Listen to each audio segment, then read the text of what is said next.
you are a bad man. Well, are you a bad man or are you a good man? You know, if you're operating in the spirit of fear, you don't really know, do you?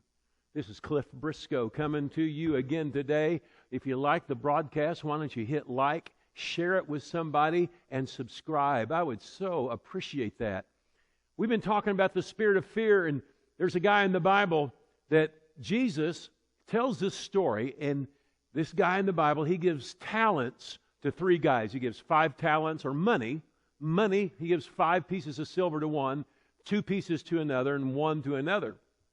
And he tells them, you know, do what you can with this. I'll come back and collect what you make on it later. So, you know, the one guy makes 5, had the 5. The other guy had 2, and he made 2. But then there was another guy that he took the talent, and he buried it.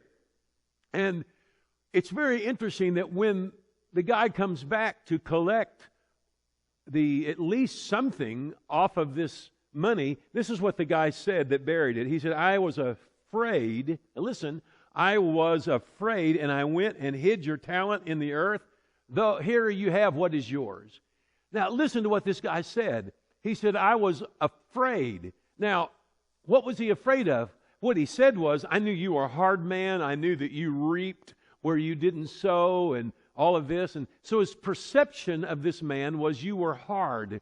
You're a hard guy, and it made him afraid. So rather than going out and doing something with his life, he took the very thing that could have produced something in his life, and he stuck it in the ground, then dug it back up again when the owner came back and said, here, you've got what was yours. But what motivated this guy?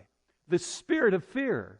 This guy is paralyzed. He cannot move to the right or to the left because his perception of how things are is the guy that was benevolent enough to give him something for nothing to produce something was actually mean and hard, and he couldn't be trusted. And so here, you can have what's yours.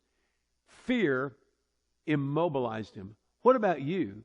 You know, fear can immobilize you in many ways. Many people can't do things in life that they would like to do because they're just afraid to do it. They're afraid what's going to happen. I mean, what's the worst that could happen to you? Really, when you think about it, the very worst thing that could happen to you, I guess, is that you would die.